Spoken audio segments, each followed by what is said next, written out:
Today I want to talk about something. I know it's completely off topic for my channel, but I just felt really compelled to film this video. And it's because, I watch a lot of the bodybuilding channels on YouTube, and I've seen a bunch of them put up videos that are basically saying you can get huge muscles doing really light weights for a lot of reps. Like, there's no difference between doing heavier weights and doing really light weights as long as you do, to failure basically. So 20, 30, 40 reps with a light weight is going to give you the same thing as 6 to 12 with a heavier weight. And frankly, that is wrong. There is no way that works. And I wanted to kind of pick that apart for a second. So I've been lifting weights now almost 40 years, okay? I realize I'm not ripped and everything. I'm 52 years old. I eat what I want to eat. I don't diet. I'm not trying to compete or anything. I got 19-inch upper arm, bicep, and it's all natural, no steroids ever, no other performance enhancing drugs ever. These videos, they always talk about there was a study done. They took so many people, and half of them did more traditional training and half of them did really light weights with a whole lot of reps.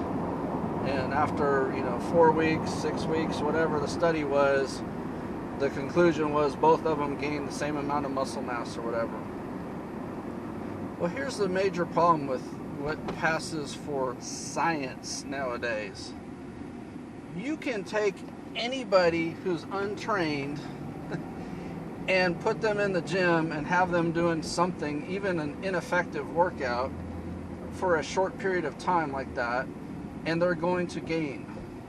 It's just, that's how the body works. But you cannot do that long term and continue to have gains. And so if you take somebody that's a professional power lifter and they're training, massive amounts of weights, 1 to 5 rep sets, lots of rest, whatever, and you stick them in a workout routine for a couple of weeks doing, 10 to 15 reps with more moderate weights, shorter rest period between sets, and that sort of thing, they're going to make a lot of progress. Not necessarily in the powerlifting realm, but they're going to gain a lot of muscle mass or whatever. So you can take pretty much anybody who has not been doing light weights in the, I'll say, over 20 rep range. They don't really say in these videos whether they're talking 20 reps, 30 reps, 40 reps, 50 reps, or whatever. But basically, if you have not been training that way at all, so you don't do, say, anything more than 12 rep sets, and you start doing higher rep sets, you're initially going to have some benefit to it, just because Weider called it the confusion principle. Basically, your body is used to doing one thing, you change, your body has to grow and adapt because of the change. But long term, that's not going to be effective. And the best example that I can give you that will make sense is marathon runners. If this theory was true, that lots of reps without a lot of resistance will continue to build mass, then marathon runners would have legs that would win the Mr. Olympia contest, but they don't, right? They're usually very skinny. They may have great definition, but they're usually very little mass to them. Compare and contrast to a sprinter. Most sprinters have bigger muscles. Now, I know Ben Johnson was accused of doing steroids, but he's a great example. I mean, he looked almost like a bodybuilder, and he was at one point the fastest man in the world. Whether he was doing drugs or not is irrelevant. He was the fastest, and he had that physique that a lot of guys would want to have. He did not build that physique from doing high rep, low resistance training. He was doing hardcore training to try to be the fastest person in the world. So bottom line, I'm getting really disappointed with what passes for science nowadays, because it's like they don't think outside the box at all, and they don't consider anything other than just they're trying to prove some point. And so they try to say, oh, well, light weights are as effective as heavier weights, and they grab a bunch of untrained people or people that aren't training that way, and they give them a short-term training routine, and then they record the results, and they don't think long-term this isn't going to continue to be effective. I mean, you can try it yourself. Go pick a weight that you can do 40 reps with, where the 40th rep is almost impossible for you to do, and that's your failure rate. And probably a week or two, maybe even 3, you're going to start seeing muscle growth. But after a while, you're not going to continue to see growth. You're probably going to see more definition if you're burning off body fat or whatever. And hell, I probably need to do a lot more reps to burn off some body fat. I need to do less of this for sure. But bottom line, I can tell you, if you're trying to get bigger, stronger muscles, realistically for muscle growth, somewhere in the 6 to 15 reps, depending on your body. Everybody's different. And when I say 6 to 15, I don't mean pick up a weight, do 6 reps and put it down. I mean, your final rep is nearly impossible. That's your failure rep. Some people would say you need to go to failure every single set. I tend to think as long as you get one failure set in your workout, kind of build up to it. So maybe you do like a warm-up set where you don't go to failure, put a little more weight on, fewer reps in the first set. It's called pyramiding for those of you who are not familiar with bodybuilding terms. Basically, add weight, reduce reps each progressive set.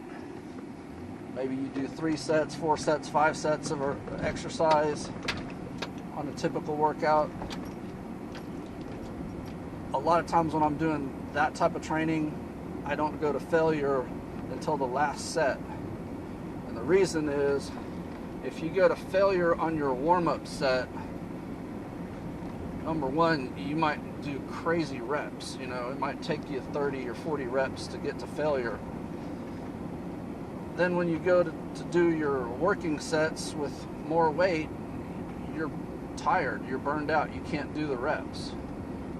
So I find sometimes it's better to just do a few reps to get the blood flowing and kind of ease your way into it, and then do your final set, just work it all the way and hit failure, or even beyond failure, which would be where you had help lifting the weight and then you just lower it and, you know, work on the negative portion.